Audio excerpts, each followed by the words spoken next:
Start करने से पहले, देखिए ज्योमेट्री एक वास्ट टॉपिक है, इंपॉर्टेंट टॉपिक है। कई सारी क्लासेस हैं इसकी, इसके 3-4 क्वेश्चन हर साल आते ही आते हैं।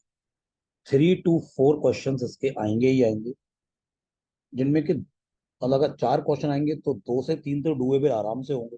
3 क्वेश्चन आएंगे तो 2 आराम से डुएबल होंगे। तीनों भी डुएबल हो सकते हैं डिपेंडिंग ऑन योर प्रैक्टिस। तो इसको अच्छे से करना है।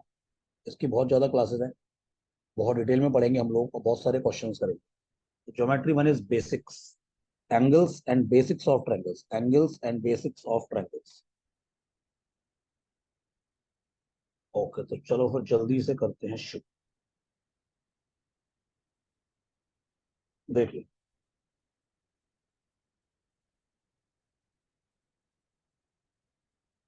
सब कुछ स्लाइड्स पे लिखा हुआ है, सब लोग पढ़िए एक बार।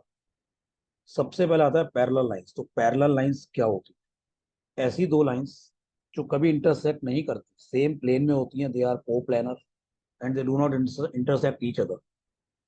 चाहे उनको कितना भी लंबा एक्सटेंड कर दो, ऐसी दो लाइंस जो कभी इंटरसेक्ट नहीं करती हैं उन्हें कहते हैं पैरेलल लाइंस। ट्रांसवर्सल, जो दो पैरेलल लाइन को कट करती है उसे कहते हैं ट्रांसवर्सल। एक ऐसी लाइन जो 2, 3, 4 पैरेलल लाइंस को कट करती है, जैसे गिवन फिगर में सबको दिख रहा होगा। Lines L and M are parallel, lines L and M are parallel lines और पी एक ट्रांसवर्सल है। तो बेटा, जब भी कोई दो पैरेलल लाइंस को अगर कोई ट्रांसवर्सल कट करती है तो कुछ एंगल्स इक्वल होते हैं। देखो सब लोग इस फिगर में देखना, ये जो एंगल है, ये एंगल 2 दिया हुआ है, ये एंगल 1 दिया हुआ है, ये एंगल 3 दिया हुआ है, ये एंगल 4 दिया हुआ है। तो मैं यहाँ बना रहा हूँ, this is angle 1, angle 2, angle 3, angle 4। This is angle 5, 6, 7, 8। तो कुछ पेयर ऑफ एंगल्स इक्वल होते हैं जब भी लाइंस पैरेलल होती हैं। तो angle 2 is angle 6, angle 2 is equal to angle 6, angle 1 is equal to angle 5, angle 3 is equal to angle 7, angle 4 is equal to angle 8। तो इनका जो नाम होता है ना, ये होता है करस्पॉन्डिंग एंगल्स।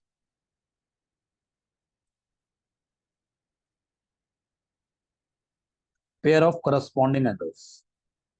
मतलब 2 के करस्पॉन्डिंग 6 होगा, 3 के करस्पॉन्डिंग 7 होगा, 1 के करस्पॉन्डिंग 5 होगा, 4 के करस्पॉन्डिंग 8 होगा। They are called as corresponding angles, pair of corresponding angles.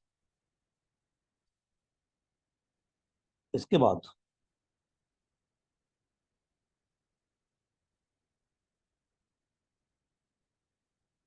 Angle 3 is equal to angle 5, angle 4 is equal to angle 6, angle 1 equal to angle 7,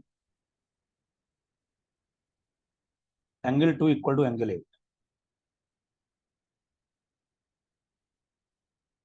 इनका नाम होता है alternate angles. Pair of alternate angles, angle 3 equal to angle 5, angle 4 equal to angle 6, angle 1 equal to angle 7, angle 2 equal to angle 8। They are called as alternate angles. Angle 1 is equal to angle 3, angle 2 is equal to angle 4, angle 5 is equal to angle 7, angle 6 is equal to angle 8। बेटा इनका नाम होता है vertically opposite angles, pair of vertically opposite angles.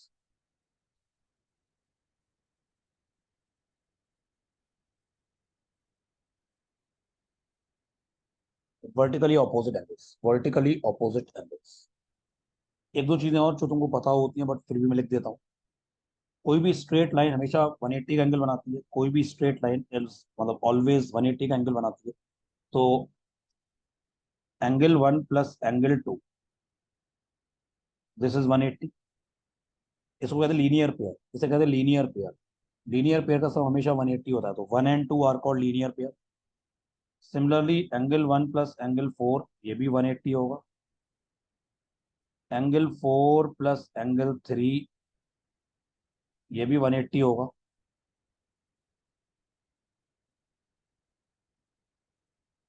Angle 3 plus angle 2 ये भी 180 होगा। They are called as linear pair.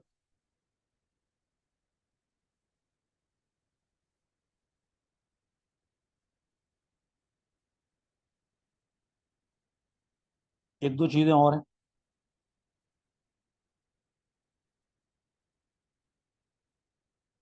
Angle 3 plus angle 6 180। Angle 4 plus angle 5 ये भी 180 होता है। एंगल 4 प्लस एंगल 5 ये भी 180 होता है। ये लीनियर पेयर नहीं है, तो क्या बोलेंगे इसको? Sum of interior angles,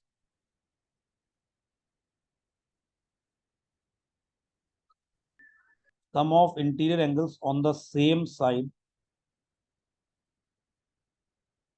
of transversal, sum of interior angles on the same side of transversal is always 180 degree। 3 and 6 transversal के सेम साइड बन रहा है, 3 and 6 ट्रांसवर्सल के सेम साइड बन रहा है, और अंदर की तरफ बन रहा है इंटीरियर में, उनका सम 180 होगा। सिमिलरली 4 and 5 ट्रांसवर्सल के सेम साइड बन रहे हैं और अंदर की तरफ बन रहे हैं, उनका सम 180 होगा। तो sum of interior angles on the same side of transversal is always equal to 180। Similarly, angle 2 plus angle 7 ये 180 होगा।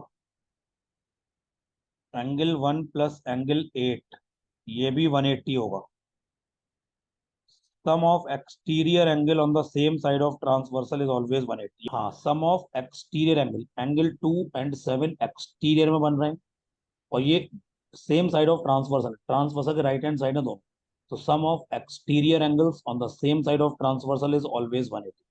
सिमिलरली 1 and 8 ट्रांसवर्सल के लेफ्ट हैंड साइड बन रहे हैं, मतलब सेम साइड बन रहे हैं, तो दोनों बाहर की तरफ बन रहे हैं। Sum of exterior angles on the same side of transversal always 180। मतलब sum of interior as well as sum of exterior on the same side of transversal is always equal to 180 degree.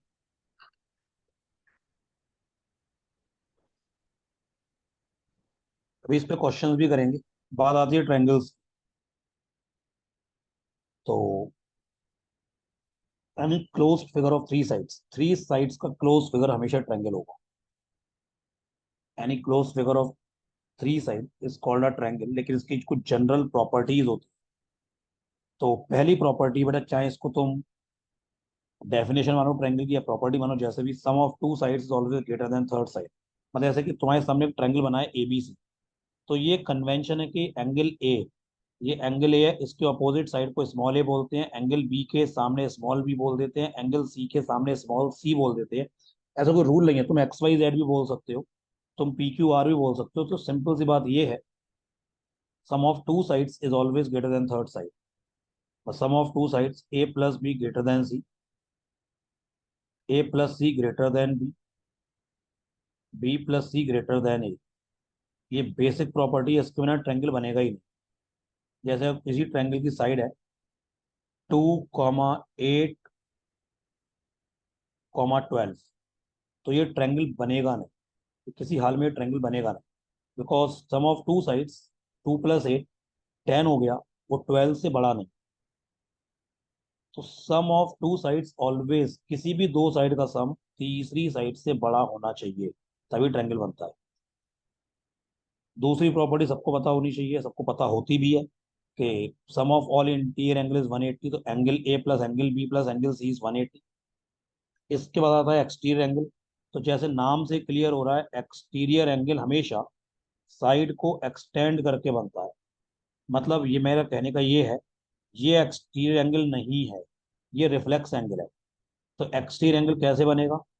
अगर तुम इस side को extend कर दो, या तुम इस साइड को एक्सटेंड कर दो, या तुम इस साइड को एक्सटेंड कर दो, तो ये एक एक्सटीरियर एंगल है, ये एक एक्सटीरियर एंगल है, और ये एक एक्सटीरियर एंगल है। तो ये अगर एंगल 1 है, ये एंगल 2 है, ये एंगल 3 है, ये एंगल 4 है, तो प्रॉपर्टी ये कहती है angle 4 is equal to sum of two opposite interior angle, angle 1 plus angle 2। 4 जो एक्सटीरियर है उसके ऑपोजिट दो इंटीरियर कौन से बन रहे हैं, 1 एंड 2, तो angle 4 is equal to angle 1 plus angle 2। अगर मैं इसको 5 बोल दूं, तो एंगल 5 के ऑपोजिट दो इंटीरियर कौन से हैं, 1 एंड 3, एंगल 1 प्लस एंगल 3। और ये अगर 6 है, तो एंगल 6 के ऑपोजिट दो इंटीरियर कौन से हैं, 2 एंड 3, एंगल 2 प्लस एंगल 3। तो ट्रायंगल्स की बेसिक प्रॉपर्टी, पहली property sum of two side greater than third side, दूसरी property sum of all the interior angle is equal to 180, तीसरी property any exterior angle is equal to sum of two opposite interior angles. अब पहले तो type of triangles की बात करते हैं। वैसे टाइप ऑफ ट्रायंगल्स बड़ी चीज है, मैं तुमको अलग अलग तरह से बताता हूँ, तो ध्यान से सुनो। ये जो स्लाइड पे लिखा है ये बाद में देखेंगे। पहले ट्रायंगल्स बेसिकली दो तरह के होते हैं। तो मतलब तुम ट्रायंगल्स का क्लासिफिकेशन, टाइप ऑफ ट्रायंगल्स मतलब तुम ट्रायंगल का क्लासिफिकेशन दो तरीके से कर सकते हो।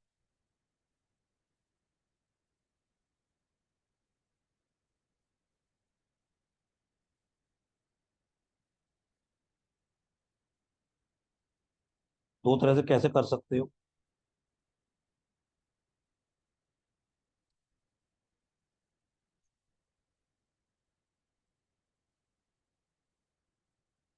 On the basis of sides,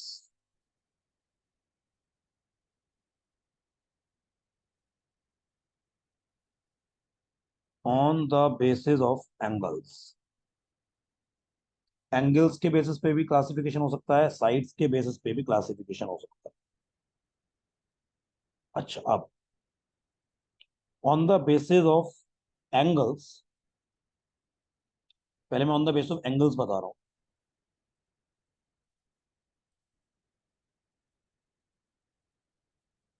angles तीन तरह के होते हैं on the basis of angles. Acute angle triangle,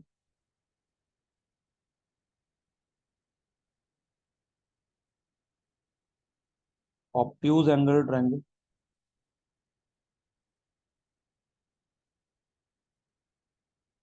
right angle triangle. ये तीन तरह के होते हैं। पहले बात करते हैं एक्यूट।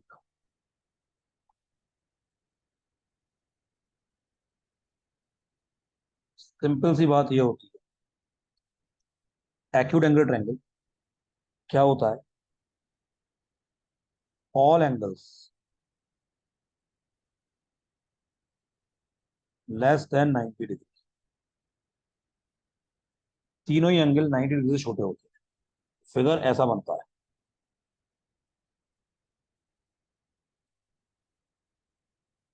ये एक्यूट एंगल ट्रायंगल। तो ये अगर ए बी सी, ये साइड स्मॉल है, स्मॉल बी स्मॉल सी, तीनों एंगल लेस देन 90 होते हैं। इसकी वजह से एक स्पेसिफिक प्रॉपर्टी होती है, जो जो इसकी, देखो इससे पहले बात हुई थी जनरल प्रॉपर्टीज की, वो जनरल प्रॉपर्टीज हर ट्रायंगल में चलती है, लेकिन एक्यूट एंगल ट्रायंगल की एक स्पेसिफिक प्रॉपर्टी होती है, A square plus B square greater than C square. तुम इसको कैसे याद रखोगे, इस तरह ये समझो।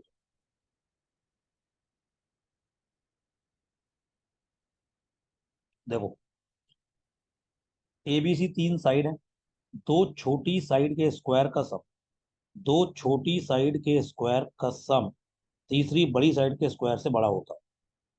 दो छोटी साइड के स्क्वायर का सम तीसरी बड़ी साइड के स्क्वायर से बड़ा होता है, ऐसा ट्रायंगल एक्यूट एंगल ट्रायंगल होता है। फॉर एग्जांपल, अगर मैं तुमसे बोलूं एक ट्रायंगल की साइड है 4 5 6, समझने के लिए पहले ये चेक करो ट्रायंगल बनेगा कि नहीं। 4 + 5 9, 6 से बड़ा है, बिल्कुल है। 5 + 6 तो 4 से बड़ा दिख ही रहा है। 4 + 6 10, 5 से बड़ा दिख रहा है। तो sum of two sides greater than third side है, तो ये ट्रायंगल बनेगा। अब दो छोटी साइड कौन सी है, 4 एंड 5, तो 4 का स्क्वायर प्लस 5 का स्क्वायर, और ये हो गया 6 का स्क्वायर। 4 का स्क्वायर क्या होता है, 16। 5 का स्क्वायर क्या होता है, 25। और 6 का स्क्वायर क्या होता है, 36। 16 + 25 कितना हो गया, 41। 41 36 से बड़ा है। मतलब 4 square + 5 square is greater then 6 square. इसका मतलब 4, 5, 6 अगर साइड्स हैं किसी ट्रायंगल की, तो वो ट्रायंगल सिर्फ और सिर्फ एक्यूट एंगल ट्रायंगल होगा। दैट मीन्स वो ट्रायंगल सिर्फ और सिर्फ एक्यूट एंगल ट्रायंगल होगा। तो ये बात हो गई एक्यूट एंगल ट्रायंगल। तो ये एक्यूट एंगल ट्रायंगल की एक स्पेसिफिक प्रॉपर्टी है कि पहली प्रॉपर्टी तो ये है कि सारे एंगल्स इंडिविजुअली 90 डिग्री से छोटे होते हैं, और sum of two smaller side, मतलब sum of square of two smaller sides is greater than the square of third side. तो छोटी साइड के स्क्वायर का सम तीसरी बड़ी साइड के स्क्वायर से बड़ा होता है।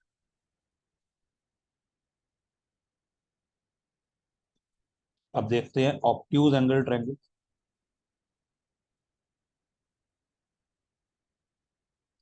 मैं यहाँ प्रॉपर्टी बेसिकली लिख देता हूँ, A² + B² greater than C²।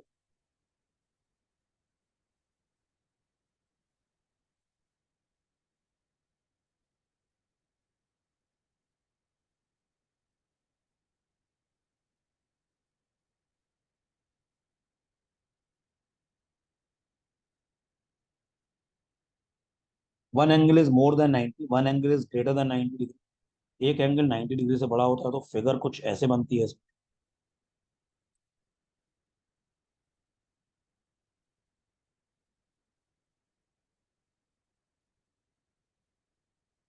ये ऑब्ट्यूज एंगल ट्रायंगल है, ये एंगल 90 से बड़ा है।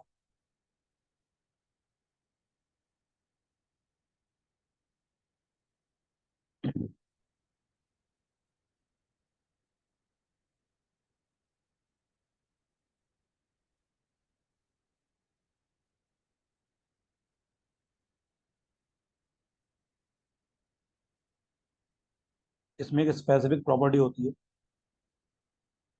A² + B² is less then C²। तो याद रखने का तरीका, दो छोटी साइड के स्क्वायर का सम तीसरी बड़ी साइड के स्क्वायर से छोटा होता है, और एक्यूट में बड़ा होता है, इसमें छोटा होता है। जैसे फॉर एग्जाम्पल 2, 3, 4 कोई ट्रायंगल है। पहले ये चेक करो क्या ये ट्रायंगल भी है कि नहीं। 2 + 3 5, 5 4 से बड़ा है, बिल्कुल बड़ा है। 3 + 4 7, तो 2 से बड़ा दिख रहा है। और 2 + 4 6, 3 से बड़ा दिख रहा है। तो ट्रायंगल तो ये पक्का बनेगा।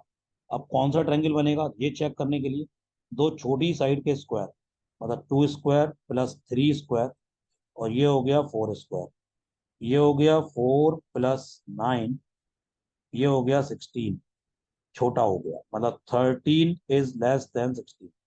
तो 2, 3, 4 से बनने वाला ट्रायंगल, ऐसा ट्रायंगल जिसकी तीन साइड्स 2, 3 और 4 है, वो सिर्फ और सिर्फ ऑब्ट्यूज हो सकता है और कुछ नहीं हो सकता। तो A² + B² is less then C²। A² + B² it is less then C²। Okay, right angle triangle.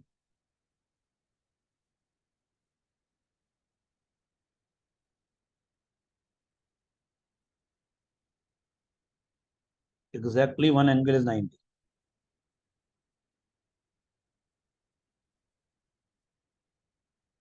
Right angle triangle के बारे में तो मैं आगे और भी बातें बताऊंगा, लेकिन आज बहुत बेसिक बातें बताऊंगा सिर्फ। फिगर कुछ ऐसा बनता है,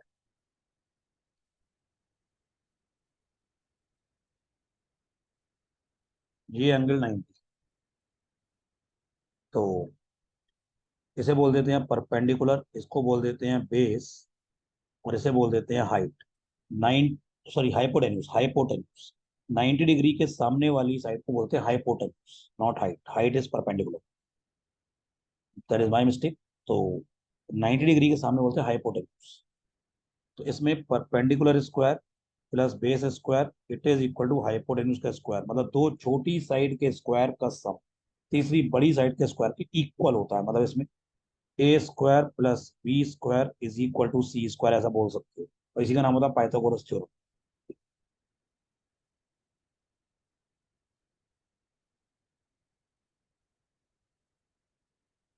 जैसे कि 3 4 5, 3 4 5 से बनने वाला ट्रायंगल केवल राइट एंगल ट्रायंगल होगा, और कोई नहीं हो सकता, और कोई नहीं हो सकता है। 3 4 5 की हेल्प से बनने वाला ट्रायंगल सिर्फ और सिर्फ राइट एंगल ट्रायंगल हो सकता है, कुछ नहीं हो सकता। क्यों?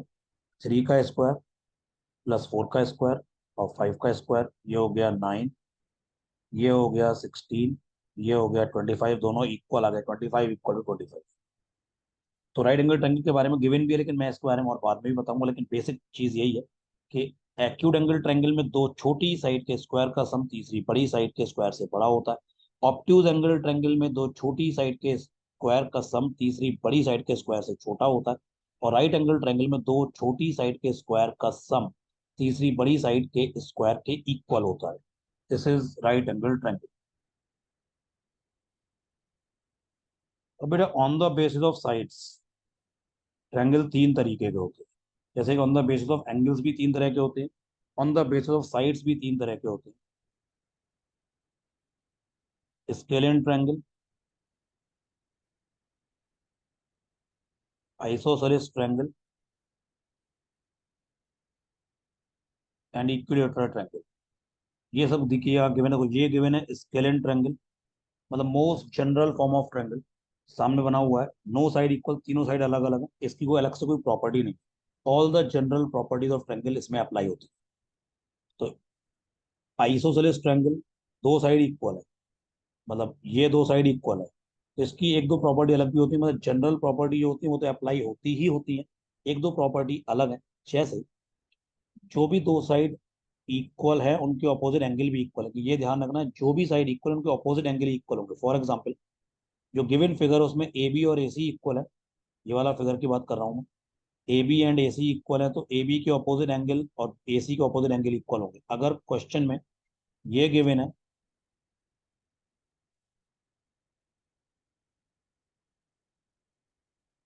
ये और ये इक्वल है, या मान लो दिस एंड दिस इक्वल है, तो ये एंगल इस केस में इस एंगल के इक्वल हो जाएगा, और इस केस में ये वाला एंगल इस एंगल के इक्वल हो जाएगा। और ये ध्यान रखना है, जो भी दो साइड इक्वल है उनके ऑपोजिट एंगल्स इक्वल होते हैं। और एक और प्रॉपर्टी होती है, ध्यान रखना, मैं लिख देता हूँ, परपेंडिकुलर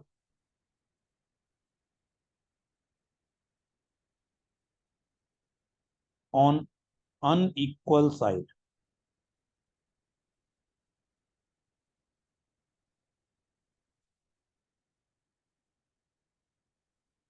बाइसेक्टेड। मतलब जैसे गिवन फिगर में जो सबसे पहले बनी थी स्लाइड में, वो ए बी और ए सी इक्वल, इस केस में बी सी अनइक्वल साइड हो गई। अगर मैं ए से ड्रॉप कर दूं एक परपेंडिकुलर बी सी पे, तो ये मिड पॉइंट पे जाके मिलेगा।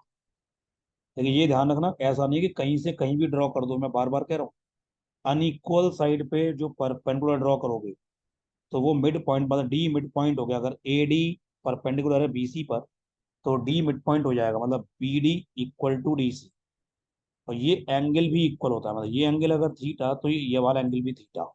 ऐसे ही जो मैंने फिगर्स अलग से बनाए हैं, इसमें जो दो साइड इक्वल है तो अनइक्वल साइड ये वाली हो गई। तो अगर मैं यहाँ से ड्रॉप कर दूं एक परपेंडिकुलर, जैसे नाम अगर दे दूं मैं ए बी सी, तो ए सी और बी सी इक्वल थे, तो अनइक्वल साइड हो गई ए बी। तो मैंने अगर सी से ड्रॉप किया ए बी पे परपेंडिकुलर, ये डी आया, ये एंगल 90 परपेंडिकुलर, ये 90 बनाना, तो ये इसके इक्वल होगा, मतलब A D equal to D B. तो ये एंगल भी इस एंगल के इक्वल होगा, ये एंगल अल्फा तो ये भी एंगल अल्फा। इस केस में ये अगर ए है, ये बी है, ये सी है, यहाँ पे अगर A B and B C equal है, तो अगर मैं अनइक्वल साइड हो गई ए सी, यहाँ से ड्रॉप करूं एक परपेंडिकुलर,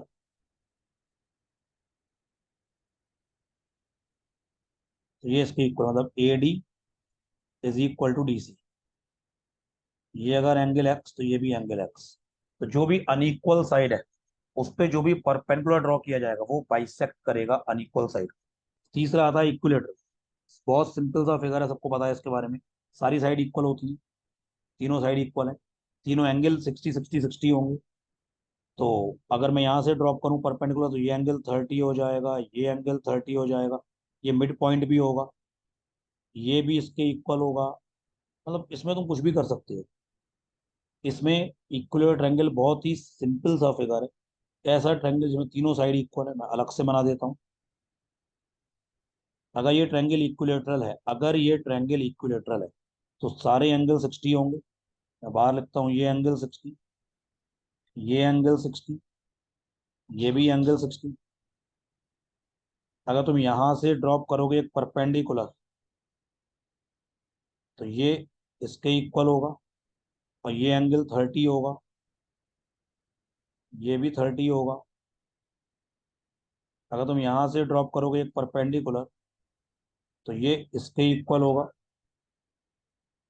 और ये वाला एंगल भी 30 होगा, ये वाला एंगल 30 होगा, तीसरे में भी होगा, वो मैंने बनाया नहीं। एक इक्विलेटरल ट्रायंगल का एरिया √3/4 साइड स्क्वायर होता है। √3/4 साइड स्क्वायर। ये क्या होती है? Length of side. ये क्या होती है? Length of side. यहाँ पे इन रेडियस और सर्कम के बारे में कुछ गिवन है, तो अभी छोड़ दो। टाइम आने पे पता लग जाएगा ये क्या होगा। इन रेडियस सर्कम टाइम आने पे पता लग जाएगा। तो area of equilateral triangle √3/4 side square, ये सबको याद रखना। तो ये कुछ ट्रायंगल्स के बारे में बातें हो गई। कुछ यहाँ पे राइट एंगल ट्रायंगल्स की प्रॉपर्टी और भी दी हुई है। मैं तुम्हें टाइम आने पे सब बताऊंगा, आज वो टाइम नहीं है, तो उसकी जरूरत आज नहीं पड़ेगी। तो ये बेसिक प्रॉपर्टीज हो गई ट्रायंगल्स की, बिल्कुल बेसिक, जो हर जगह लगेगी। मिड पॉइंट थ्योरम एक इंपॉर्टेंट थ्योरम है, साफ साफ लिखा हुआ है। Line joining the midpoint of any two sides in a triangle is parallel to the third side and is half of the length of the third side. A line joining the midpoint of two sides is half and parallel to the third side. तो किसी भी triangle में, मैं तो बना देता हूँ, ज्यादा अच्छा रहेगा।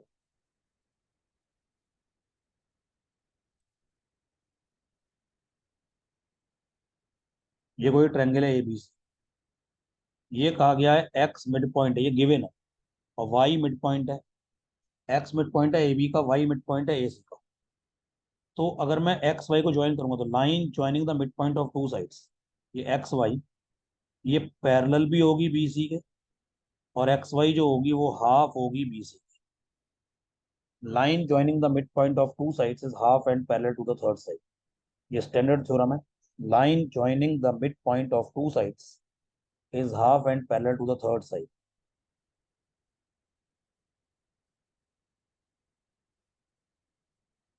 ये बेसिक प्रोपोर्शनलिटी थ्योरम, आज इसकी बात नहीं करेंगे, सिमिलरिटी में बात करेंगे इसकी। तो line joining the midpoint of two sides is half and parallel to third side, this is called midpoint theorem.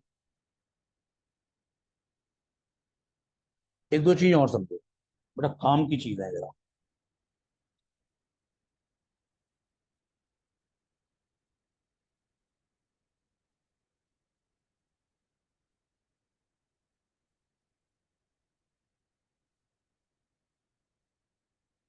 Area of triangle बहुत काम की चीज है। इसके कई सारे फॉर्मूले होते हैं। Number one, half base into height. Area of triangle is half base into height. पहले ये समझो मतलब क्या है इसका। बेटा अगर ये कोई ट्रायंगल है ABC, अगर तुमने बेस को BC लिया है, बेस अगर तुमने BC लिया है, तो हाइट जो BC पे परपेंडिकुलर आएगा A से वही होगी। हाइट यही होगी H। तो अगर जो भी बेस होगा, उस बेस पे जो अपोजिट वर्टेक्स से जो परपेंडिकुलर आता है उसी को हाइट कहते हैं। मतलब अगर तुमने बेस को AC लिया, अगर तुमने बेस इस ट्रायंगल में AC लिया, तो हाइट AD नहीं होगी। फिर तुम्हें B से एक परपेंडिकुलर ड्रॉ करना पड़ेगा AC पर। मतलब मैं क्या कहना चाह रहा हूं, अगर तुम ABC, अगर तुम बेस को AC लेते हो, तो फिर हाइट B से जो परपेंडिकुलर होगा AC पर, ये होगी हाइट। हमेशा जो भी तुम लेंथ, जिस साइड को तुम बेस बोलोगे, उस बेस पे जो परपेंडिकुलर आएगा वो ही हाइट होगी, ये ध्यान रखना। अपने मन से कोई भी बेस और कोई भी हाइट ले लोगे, गलती हो जाएगी। तो पहला formula, area half base into height, पूरी दुनिया में यूज होता है। इंडिया, ऑस्ट्रेलिया, पाकिस्तान, सब जगह यूज होता है। लेकिन हिसाब से यूज होता है, तुम्हारा भरोसा नहीं है तुमको क्या बताओ तुम क्या कर दो। तो मैंने बार बार क्लियर बताया कि जिस साइड को तुम बेस बोलोगे उसी पे जो ऑपोजिट वर्टेक्स से परपेंडिकुलर आएगा उसको हाइट बोलते हैं। ये पहला फॉर्मूला है। यहाँ पे एक चीज और समझो, अगर राइट एंगल ट्रायंगल है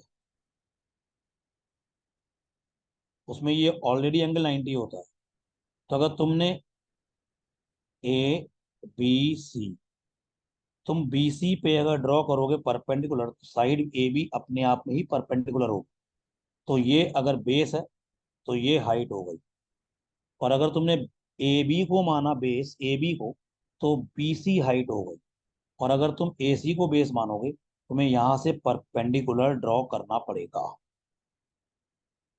अगर ट्रायंगल ऑब्ट्यूज होता,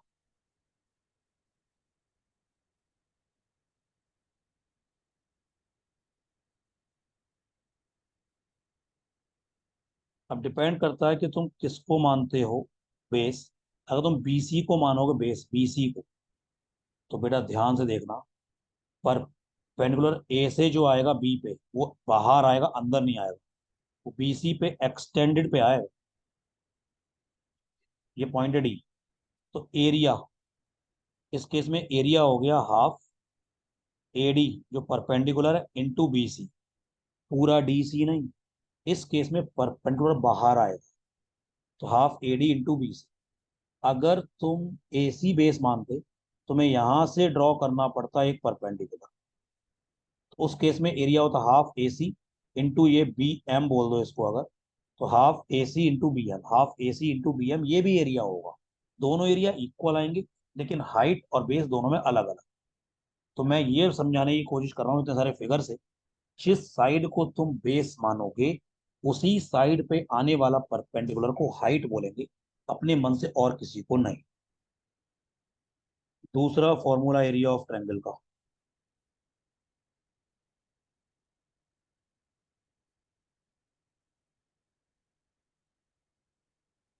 S, S minus A, S minus B, S minus C. Half under root के अंदर S, S minus A, S minus, S minus. S क्या होता है? Semi perimeter. A plus B plus C upon two. Semi perimeter A B C क्या है? Length of sides. इसे कहते हैं हीरोन्स फॉर्मूला।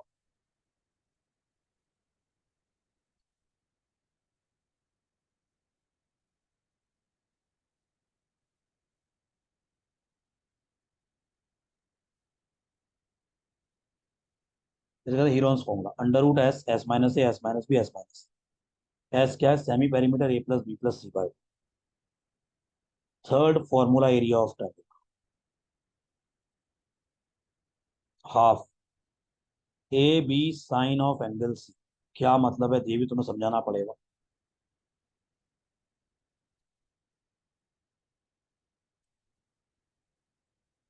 ये ट्रायंगल है एबीसी, तो ये साइड ए, ये साइड बी, ये साइड सी।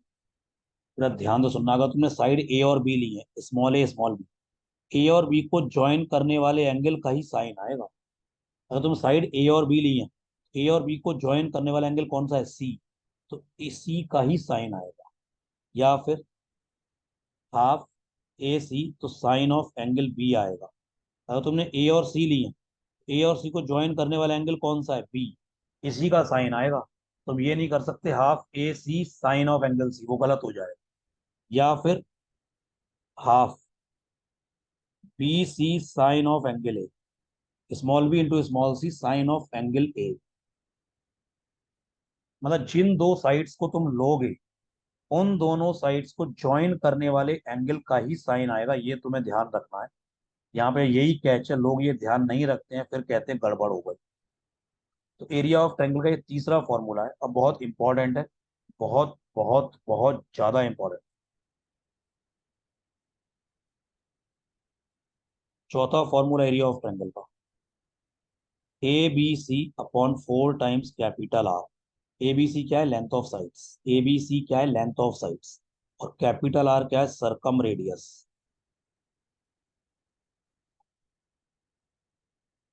ये क्या होता है? टाइम आने में पता लगेगा। सरकम रेडियस टाइम कब आएगा? कैट से पहले आ जाएगा। टाइम आने पता लगेगा। ABC upon 4 times capital R. और fifth formula area of triangle का, small R into S, where small R क्या है, inradius. What is small R, inradius. And what is S, again A plus B plus C upon 2। A plus B plus C upon 2, semi perimeter. और छठा formula, लेकिन वो equilateral triangle के लिए मैंने पहले ही बताया था, फिर बता देता हूँ। Area of equilateral triangle √3/4 side. इसमें एरिया ऑफ ट्रायंगल के कुछ फॉर्मूले हैं जो बहुत काम के हैं, बहुत यूज आते हैं।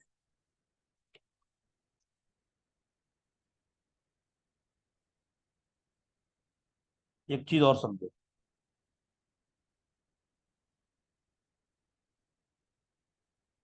अगर कोई राइट एंगल ट्रायंगल है, लेकिन वो ऐसा राइट एंगल ट्रायंगल है जिसमें एक एंगल 30, एक एंगल 60 और एक एंगल 90 है, तो ऐसा राइट एंगल ट्रायंगल 30, 60, 90 वाला, और कोई नहीं। अगर कोई राइट एंगल ट्रायंगल इस तरह का राइट एंगल ट्रायंगल है जिसमें एंगल्स 30, 60, 90 है, तो इसमें साइड्स का रेशियो 1:√3:2 होता है। मतलब क्या, ये समझ लो। 30 के सामने वाली साइड, 30 के सामने वाली साइड अगर ए है, तो 60 के सामने वाली साइड √3a होगी, और 90 के सामने वाली साइड 2a होगी। ऐसा राइट एंगल ट्रायंगल जो 30, 60, 90 वाला है, 30 के सामने वाली साइड अगर ए है, तो ये √3a होगी, और ये 2a होगी। कौन सी, 90 के सामने। 30 के सामने वाली साइड, 30 एंगल के सामने वाली साइड अगर ए है, तो 60 एंगल के सामने वाली साइड √3a होती है, और 90 एंगल के सामने वाली साइड 2a होती है। ओनली 30, 60, 90 वाले। कुछ क्वेश्चन हो जाए, क्वेश्चन करो यार। क्वेश्चन नंबर 1 एंड 2 दोनों करो। 1 एंड 2 दोनों करो। PQ and RS are two lines which are parallel. AB transversal है। AC and BC are angle bisector. AC angle bisector है, BC भी एंगल बाइसेक्टर है। बेटा इसका ये मतलब है, ये एंगल 30 तो ये भी एंगल 30। अब ये पूरा एंगल 60 हो गया, ये पूरा एंगल 60, तो ये पूरा एंगल 120 होगा। तभी तो sum of interior angle on the same side of transversal is equal to 180 होगा। तो ये पूरा एंगल 120, तो इतना 60, तो ये भी 60, ये 30, 60, तो ये 90 हो गया। तो पहले क्वेश्चन खत्म हो गया। Angle ABC 60 and angle ACB 90।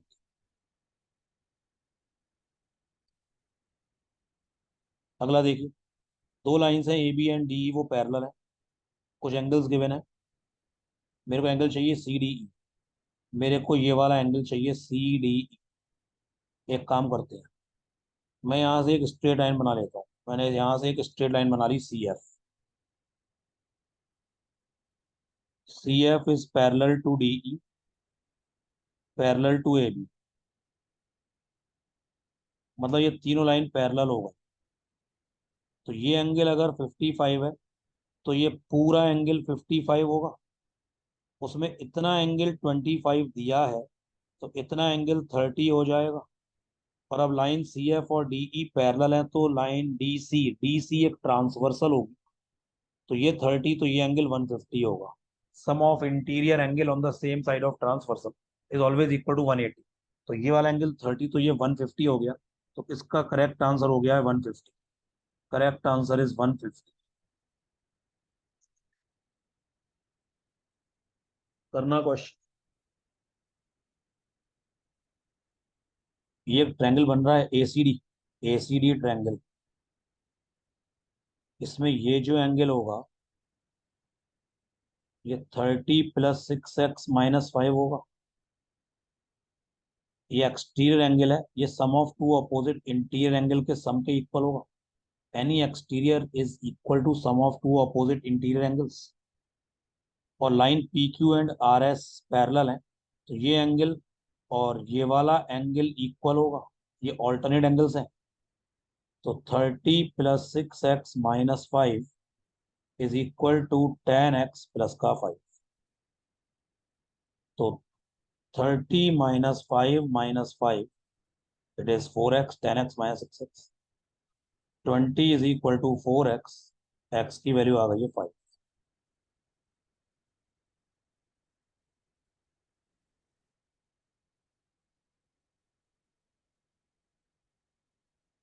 मैं इस फिगर को एक बार फिर से बना लेता हूँ ताकि तुम अच्छे से समझ पाओ।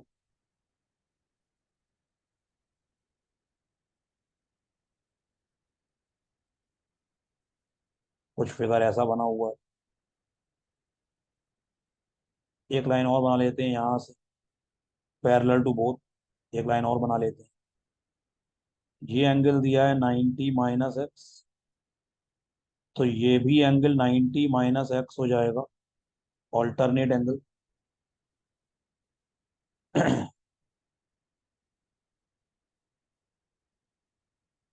ये एंगल दिया है 5x - 35,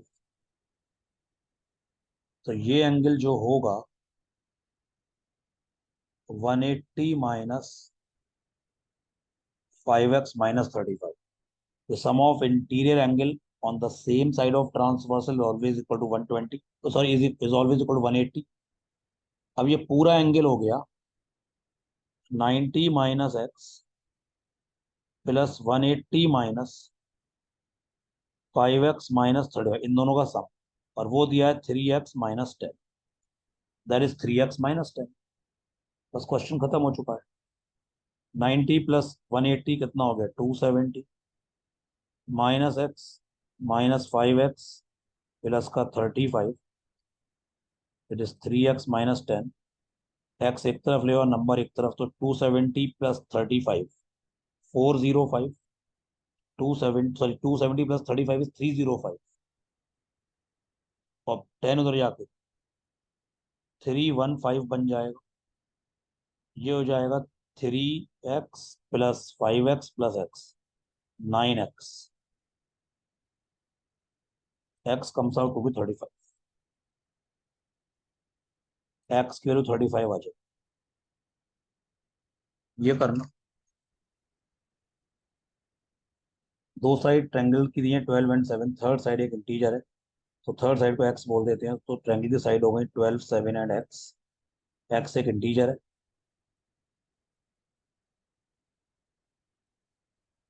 तो ट्रायंगल की प्रॉपर्टी लगेगी, sum of two sides is always greater than third side. 12 plus 7 is 19, तो एक्स मतलब 19 इज ग्रेटर देन एक्स, यहाँ से मतलब एक्स इज लेस देन 19। जब एक्स 19 से छोटा है और एक्स इंटीजर है, तो एक्स की जो मैक्सिमम वैल्यू होगी वो 18 होगी।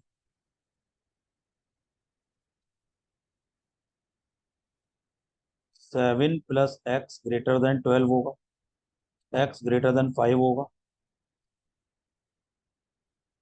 एक और चीज, हालांकि वो रिजेक्ट हो जाएगी, मतलब उसका कोई सिग्निफिकेंस नहीं है, वो इक्वेशन ये होगी 12 plus x greater than 7, x greater than -5। ये तो ऑब्वियस है यार, एक्स तो -5 से बड़ा होगा ही होगा, 12 प्लस एक्स तो पक्का 7 से बड़ा होगा, तो इस इक्वेशन का कोई सिग्निफिकेंस नहीं है। यानी एक्स अगर 5 से बड़ा है और एक्स इंटीजर है, तो एक्स की कम से कम मिनिमम वैल्यू क्या होगी, 6 होगी। तो एक्स की वैल्यूज क्या क्या हो गई, 6 7 8 9 10 11 12 अप टू टिल 18। तुम्हें इन सब का सम करना, इन सब का सम 156 आ जाएगा। 6 से लेके 18 तक सम आराम से कर लेंगे लोग, तो सम आ जाएगा 156। सम ऑफ ऑल दीज वैल्यूज 156। ये क्वेश्चन करो। ये एंगल दिया है 125, तो ये एंगल हो गया 55। वैसे ये स्ट्रेट लाइन है, लीनियर पेयर, 125 प्लस 55 180 होता है।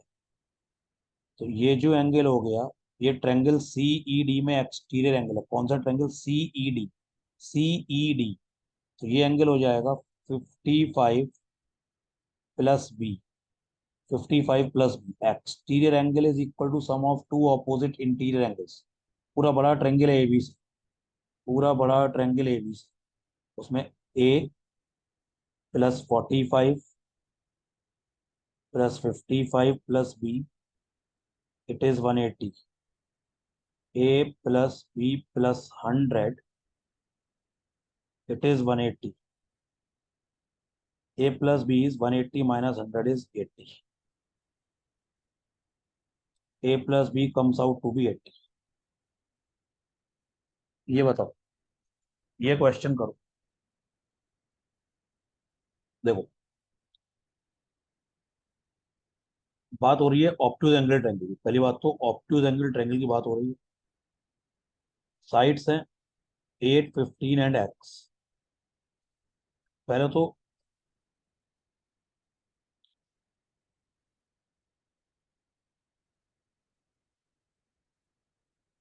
ये सोचना है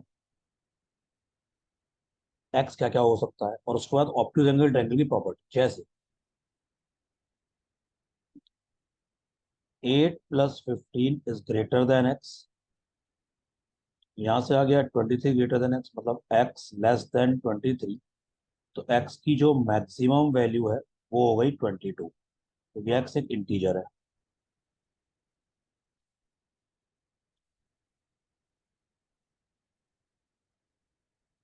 8 plus x greater than 15, x greater than 7 भी होना चाहिए।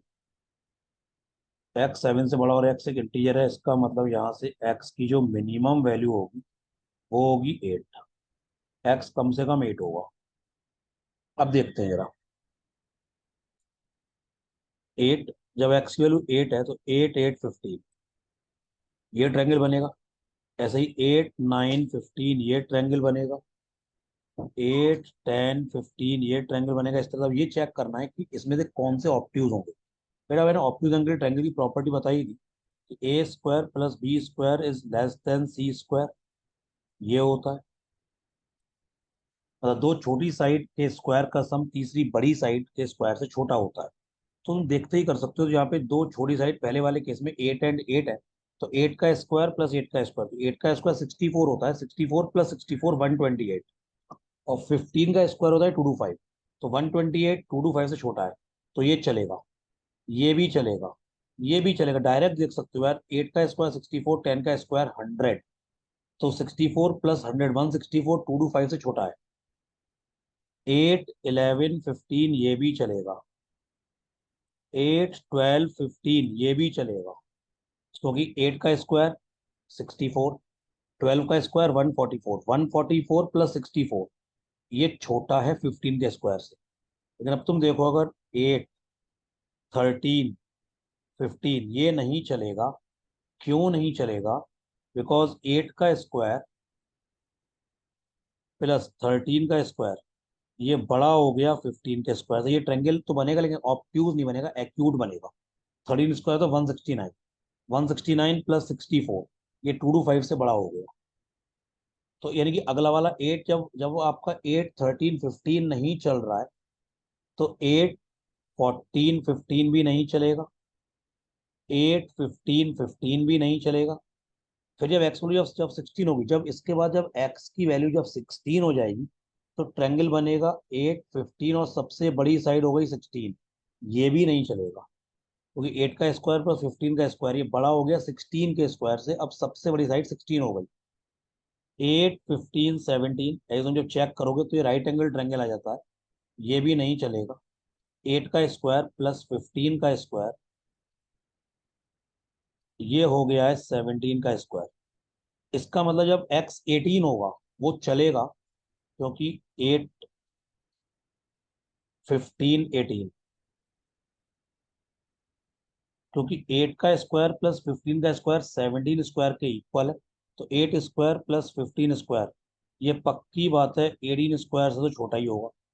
जब ये चलेगा तो आगे के सारे चलेंगे 22 तक, मतलब 8, 15, 19, 8, 15, 20, 8, 15, 21 एंड 8, 15, 22। तुम्हें चेक ही नहीं करना है डायरेक्ट इसके बाद, क्योंकि अगर ये चल रहा है 18 वाला, तो लास्ट के से और भी चलेंगे, तो मतलब ये वाला नहीं चलेगा। कौन कौन से मैं टिक लगा रहा हूँ, 1 2 3 4 5 6 7 8 9 एंड 10, ये वाला चलेगा। Answer is 10 triangles. Answer is 10 triangles. तो कितने ऑप्टिक एंगल ट्रायंगल बनेंगे? 10। जल्दी से ये क्वेश्चन करो। जब बोला गया है RS = ST, तो ये एंगल 50 दिया है, तो ये एंगल अगर एक्स होगा तो ये भी एंगल एक्स होगा। एक्स ना मान कुछ और मान लो, क्योंकि एक्स तो पूछा ही है। ये एंगल अगर थीटा, तो ये भी थीटा, क्योंकि अगर दो साइड इक्वल हैं उनके ऑपोजिट एंगल भी इक्वल होंगे, ट्रायंगल आइसोसेलेस बन जाएगा। 50 + 2 theta, it is 180। 2 theta is 130, तो थीटा इज 65। एंड 25 + x, ये हो गया थीटा, क्योंकि theta obtuse and, sorry, theta एक एक्सटीरियर एंगल है। ट्रायंगल एस, ये वाला जो ट्रायंगल बन रहा है इसको पॉइंट एम बोल दो। ट्रायंगल एस एम आर में थीटा एक एक्सटीरियर एंगल है, तो ये 25 + x होगा। 25 + x कितना हो गया? 65। x कितना हो गया? 40। Correct answer is 40।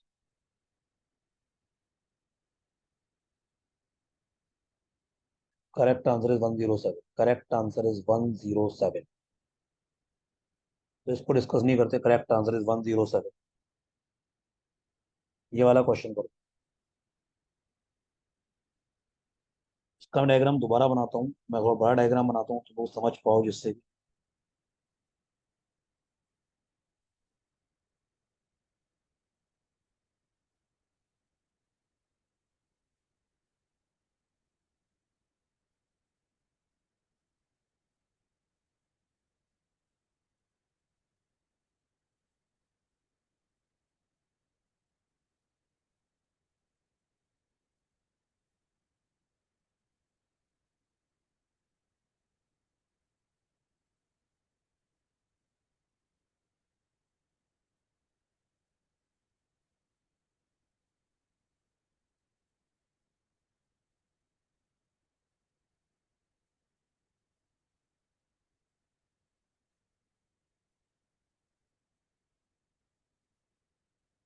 AP is perpendicular to AB।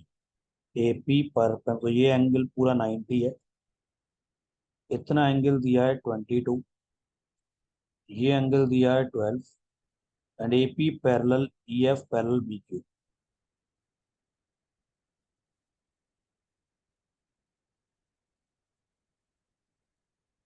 AP, EF और BQ, ये तीनों वर्टिकल लाइन पैरेलल है, तीनों वर्टिकल लाइन पैरेलल है। And AF parallel D, AF और DE पैरेलल है। एंगल बताना है DEB। DEB ये वाला एंगल बता, देखते हैं। ये एंगल 90, तो ये भी एंगल 90 होगा, क्योंकि जब ये लाइंस पैरेलल है तो AB ट्रांसवर्सल हो गई। AP और BQ पैरेलल है, तो AB is transversal. Sum of interior angle is 180, तो ये पूरा 90, ये पूरा 90 हो गया। ये 22, तो ये एंगल हो गया आपका 68, और इतना ये एंगल हो गया 78। ये भी एंगल 68 होगा, क्योंकि AP और EF पैरेलल है, तो AF काम करेगी ट्रांसवर्सल का, ये काम करेगी ट्रांसवर्सल का। ये 68, तो ये वाला 68, ये दोनों ऑल्टरनेट एंगल्स, तो ये भी एंगल 68 होगा। इसे एक्स बोल देते हैं, एक्स निकालना है। एक काम करते हैं, मैं इसको स्ट्रेट अवे आगे बढ़ा देता हूँ, स्ट्रेट लाइन को एक्सटेंड कर देता हूँ मैं जरा। तो ये भी एंगल 90 होगा। ये 12, ये 90, तो ये एंगल 78 हो गया। 78 + x + 68, ये हो गया 180। 78 + 68, 78 + 68 जो होता है वो आपका होगा 146 + x, इट इज 180। तो यहाँ से x की वैल्यू आ गई है 34। x comes out to be 34। Value of x comes out to be 34। Okay बेटा, तो यहीं रुकते हैं। तो basics of triangles as well as angles ये हमने करा है।